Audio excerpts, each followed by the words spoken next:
Olá, como já sabem, esse é mais um vídeo do nosso grupo de estudos. Hoje abordaremos um pouco dos modos de leitura, do aprendizado na leitura e um pouquinho das virtudes e como se lê um texto filosófico. Não será nada muito saturado, nem muito longo.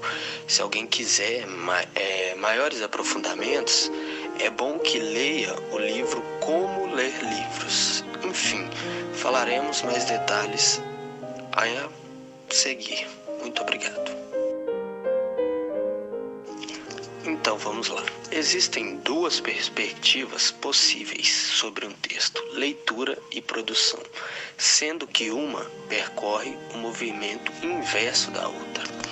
Enfim, vamos lá. A leitura é um aprendizado, só que existe diferença entre ensino e descoberta. Vamos lá. Isso é também um pouco a respeito do que temos fundamentado no livro Como Ler Livros. Então, como lá tem algo assim também, se vocês procurarem, talvez não exatamente nessas palavras, mas é onde nos baseamos e toda filosofia é assim. Enfim, vamos lá. Obter informações é uma forma de aprendizado, assim também como é aprendizado entender algo que não se compreendia antes. Porém, há uma grande diferença aí, que é importante entre esses dois tipos de aprendizado.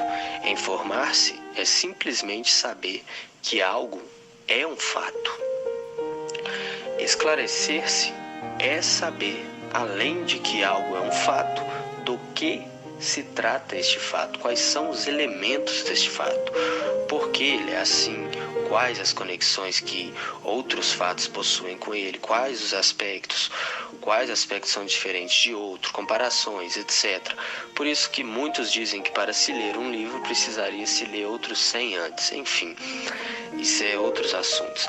Mas enfim, vamos lá. Essa distinção é similar à diferença entre ser capaz de se lembrar de algo e ser capaz de se explicar algo, se ensinar algo.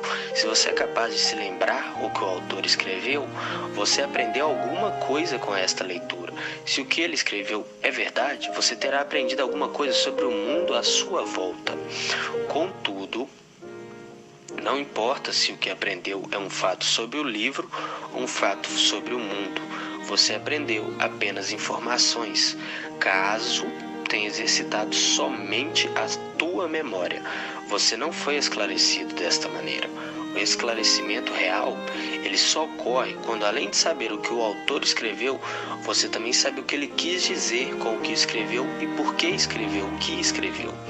Da mesma maneira que eu acabei de dizer que uma das grandes fundamentações nossa é a partir do livro Como Ler Livros, desta mesmíssima maneira muitos filósofos se baseiam para suas coisas. Então, eu já dei uma dica aqui inicialmente, umas chaves, digamos assim. Ou seja, você vai compreender por que fizemos este vídeo, por que falamos desse vídeo e por que estamos explicando essas coisas mesmo. Enfim, é evidente, portanto, que você também deve e tem de ser capaz de se lembrar do que o autor escreveu, se você aprendeu algo. E além de saber o que ele quis dizer com o que escreveu, estar bem informado é pré-requisito para ser esclarecido. Só que, porém, a questão não é se contentar em estar simplesmente bem informado. Montaigne, ele dizia sobre a ignorância abecedariana, que precede o conhecimento, e uma ignorância que se segue ao conhecimento. A primeira ignorância é a do analfabeto, isto é, do sujeito incapaz de ler. É por isso que muitas pessoas se confundem quando hoje em dia está na moda, falar sobre preconceito linguístico. Então muitas pessoas se confundem quando você fala, você tem que entender um assunto para falar dele. Aí logo eles começam, não, isso é um preconceito, que não sei o quê. Você tem que entender essas próprias graduações. Vamos lá. A primeira ignorância é a do puro analfabeto. A segunda é o sujeito que leu muitos livros, mas o leu de maneiras erradas, de maneira incorreta, sem compreender nada do que está escrito e do que está dizendo ali. É uma ignorância, livresca, uma estupidez, etc. É quase um analfabeto funcional. Enfim, sempre houve ignorantes alfabetizados. Isto é, pessoas que leram muito, mas leram mal. Os gregos tinham um nome especial para essa mistura de aprendizado e estupidez. É uma grande coisa que vemos em muitos universitários por aí. Vamos e convenhamos. Na época dos gregos, eles chamavam isso de sofonia. E para que evitemos estes erros de que ler muito e ler bem são a mesma coisa, devemos contemplar a distinção entre tipos de aprendizado. E esta distinção exerce extensa, grandíssima e magnífica influência na arte de ler e na relação com a educação em geral.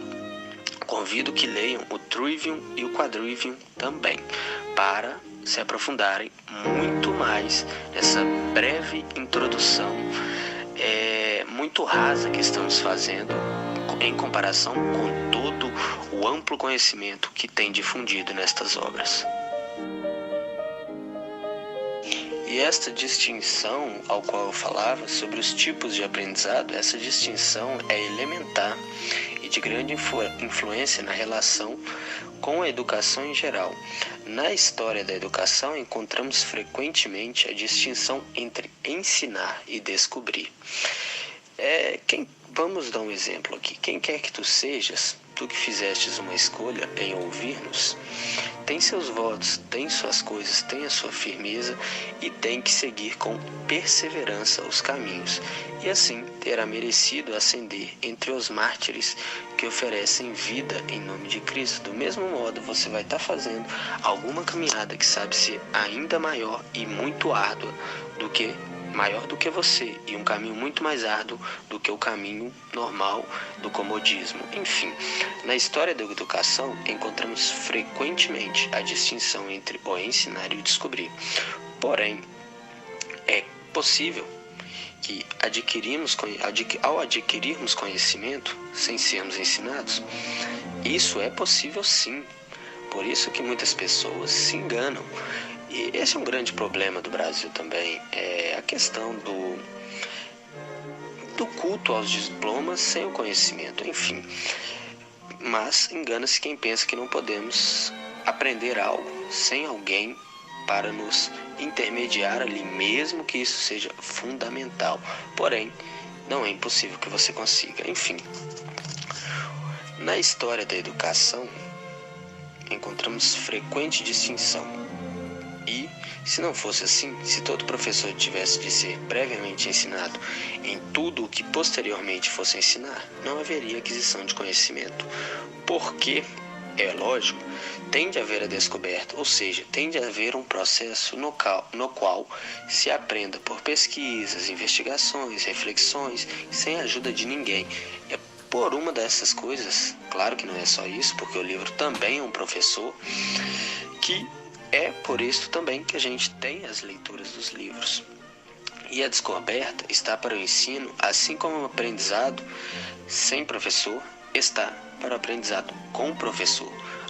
Nos dois casos, há aprendizado. Seria um erro supor que a descoberta é aprendizado ativo e o ensino é aprendizado passivo.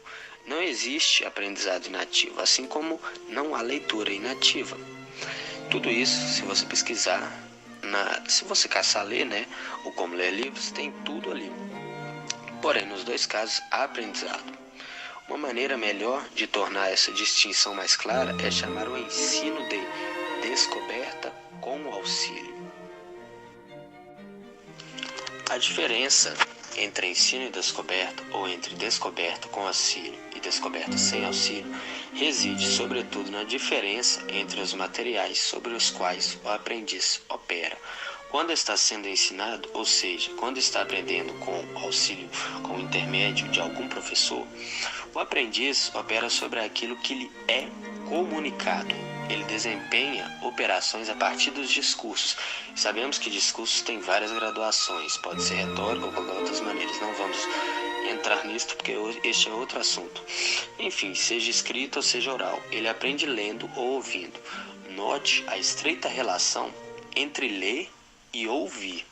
Se a gente ignorasse as diferenças entre essas duas formas de comunicação receptivas, diríamos que ler e ouvir são a mesma coisa, ou que são a mesma arte, a arte de ser ensinado.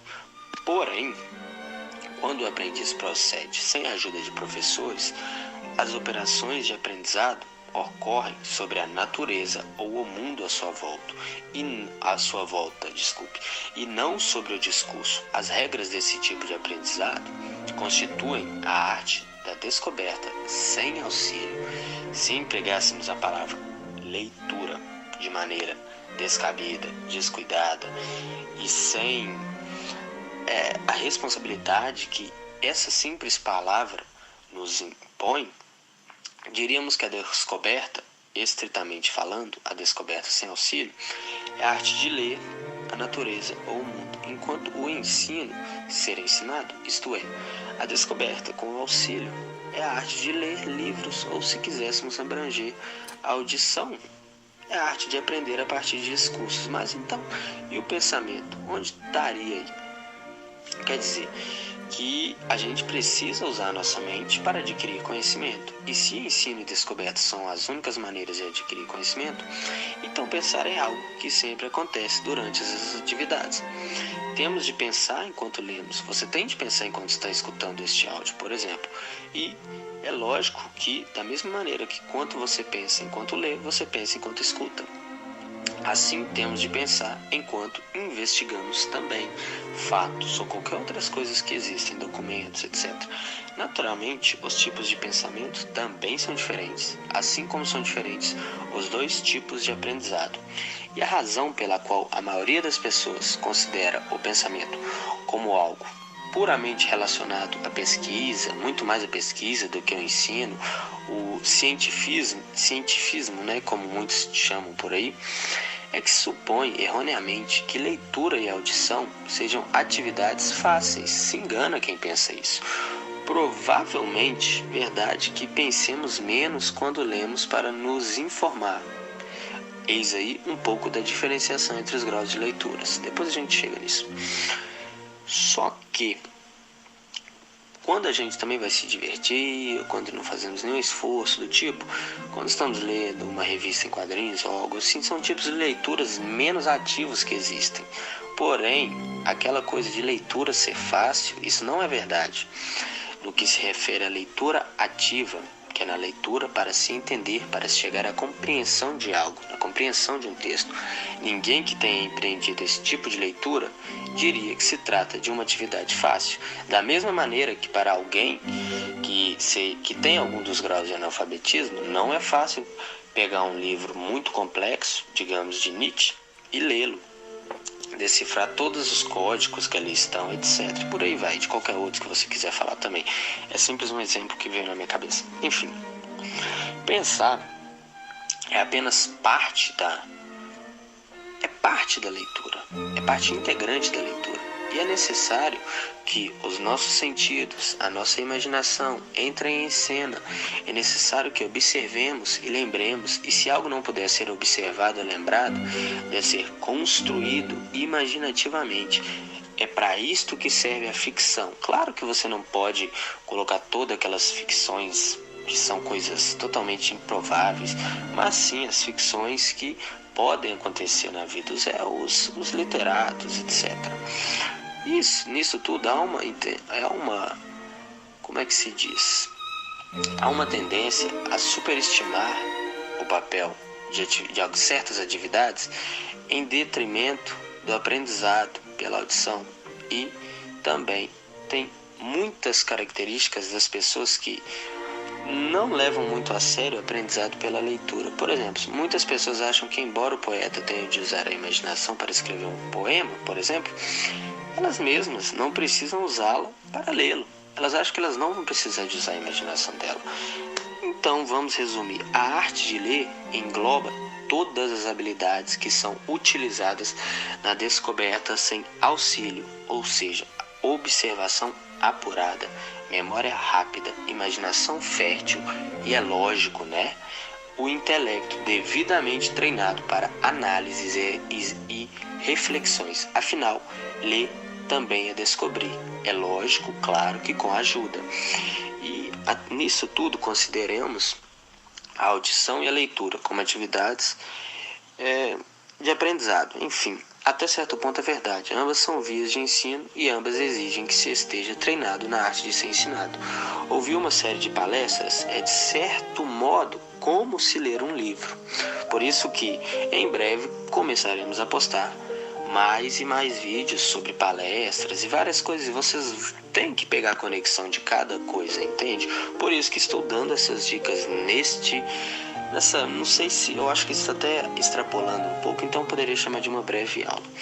Ouvir uma série de palestra é como ouvir um poema, é como lê-lo. Muitas regras que se esboçam no que estamos dizendo, no que eu estou dizendo aqui, podem ser aplicadas nessas atividades. Muitas das vezes todo mundo faz todo um teatro, muitas coisas, mas é simples. Tá certo algo no livro, reflita sobre ele. E se você achar bom, faça para comprovar se é ou se não é. Enfim. Todavia, é claro, há bons motivos para que enfatizemos a leitura e deixamos a audição em segundo plano. A razão principal é que ouvir implica aprender com o professor que está presente. Ele está ali, na tua frente. Ao passo que já a leitura implica aprender também com o professor, porém com o professor que está ausente. Enfim, como disse que nesta breve aula quase seria ignorada a presença de um professor físico, mas seria considerada muito mais o aprendizado na leitura. Então vamos dar exemplos. Caso você formule alguma pergunta ao teu professor, ele provavelmente lhe responderá. Se continuar com dúvidas, poderá poupar o trabalho de pensar e pedir mais explicações ao tal professor. Só que, já em contrapartida, se você formular uma pergunta lendo um livro, aprendendo com este professor, só que não físico, você terá você mesmo de responder às tuas próprias dúvidas. É neste sentido que o livro é como um aprendizado com a natureza, ou como se ele fosse como o mundo à tua volta. Quando você os questiona, eles lhe responderão na medida da sua própria capacidade de pensar e analisar. Enfim, muitas das vezes quando você formula uma pergunta ao professor, você acha que você estará livre de pensar quais a resposta seja algo meramente factual. Mas se o que você quer é uma explicação, então terá de entender a resposta por conta própria. Caso contrário, no final das contas, nada lhe terá sido explicado. Então, assim, é comum vermos que alunos leiam textos muito difíceis nas escolas com encaminhamento de professores. Porém, se estamos lendo um livro difícil fora da escola ou se o livro não faz parte da lista de leituras obrigatória, então só nos resta o próprio livro. Assim sendo, para continuarmos a aprender, a descobrir mais e mais, temos de saber como fazer os livros nos ensinarem. Este é um pouco do objetivo deste áudio, desta quase aula. Em geral, a regra para a leitura é essa, porque existem vários níveis. Quanto mais esforço, melhor. Sobretudo, é claro, em relação aos livros mais difíceis. Isto é, aos livros que são capazes de elevar nossa mente de um estado de conhecimento inferior ou entendimento, seja como você quiser falar, para um estado de entendimento superior. Essa é um pouco da distinção entre ensino e descoberta, ou entre, digamos, a descoberta com e sem auxílio. É importante porque a grande maioria das pessoas, a maior parte do tempo, tem de ler sem a ajuda de ninguém. Assim você terá de ter calma para não dar um passo maior que a perna. Ler, assim como uma descoberta, é aprender com o professor que está ausente. Só conseguiremos realmente aprender se soubermos como empreender tal leitura. Estou quase finalizando. Desculpe muita delonga que tivemos com este vídeo. Muitas pessoas podem estar se perguntando, falando: nossa, isso é muito difícil, isso é algo que não dá, que não sei o que, não tenho tempo, pessoa real, não dá pra fazer esse tipo de coisa, blá blá blá, um cidadão que não sei o que, enfim, muitas objeções que surgem. Eu respondo dizendo que a dificuldade impede, quer dizer, por si o voluntário, mas essa dificuldade mesmo, ela acidentalmente o aumenta a capacidade, enquanto que alguém se esforça contra a dificuldade. Contudo, a própria dificuldade contribui para a satisfação, em razão de toda a penalidade que nela está inclusa. Ou seja, se você quiser, você vai conseguir. Se você quer, você pode. Se você quiser ler, quiser empreender para conhecer, você consegue chegar ao entendimento e elevar-se a um grau superior de conhecimento. Dizem que se conhecesses os outros e conhecestes a ti mesmo, não estarás em perigo em nenhuma ação entre centenas de batalhas, mas se não conheceres a ti mesmo e nem aos outros, perderás todas as batalhas. Então, é assim também com o ensino. Conheça-te e conheça-te também o que há à tua volta, o mundo que está presente ali. Sempre saiba refletir a partir dele, porque ele é um mundo real, concreto, à sua volta. Não vamos aqui nos pegar com ideias toscas que falam que o mundo é isso, é aquilo, supercordas, etc. Enfim, então, sempre quando lê, movimente-se, exercite-se e procure compreender e refletir sobre o mundo que está à sua volta e se eleve a um grau de conhecimento superior e saia do conhecimento inferior ao qual antes estava. Essa é uma das coisas mais prazerosas que o ser humano pode ter na vida. Sobretudo, não tenham pressa. Da mesma maneira de atletas do esporte, que exige treinamento, paciência, etc., também isso exige muita paciência, muito treinamento, e que você faça sempre essas coisas e não tenha pressa de chegar ao conhecimento, apenas queira chegar a ele. Nunca perca o lado, o foco, porque senão você vai acabar caindo você não vai ter credibilidade nenhuma, digamos assim. Simples. Da mesma maneira que tudo que se lê, tudo que se vê nas mídias, nos jornais, etc. do Brasil, não passa de elaboração apressada de fatos que o comentarista extraiu da própria neurose. É um mundo, é uma espécie de maquiar o mundo na linguagem manual deles. Não é uma coisa séria. Então, não participe dessa diversão, desse circo. Se oriente-se como leitor, como pessoa, se satisfaça, não caia nessa desorientação, esteja sempre informado e tenha alguma sabedoria a partir do que está fazendo, não tenha pressa sobre tais circunstâncias, saiba refletir e não se atenha ao pensamento condicionado. Por fim, chegando ao final de mais um vídeo, que este ficou bastante longo, perdoe-nos e agradecemos a paciência. Não se esqueçam de entrar no canal e de se inscrever e deixar o like. Obrigado.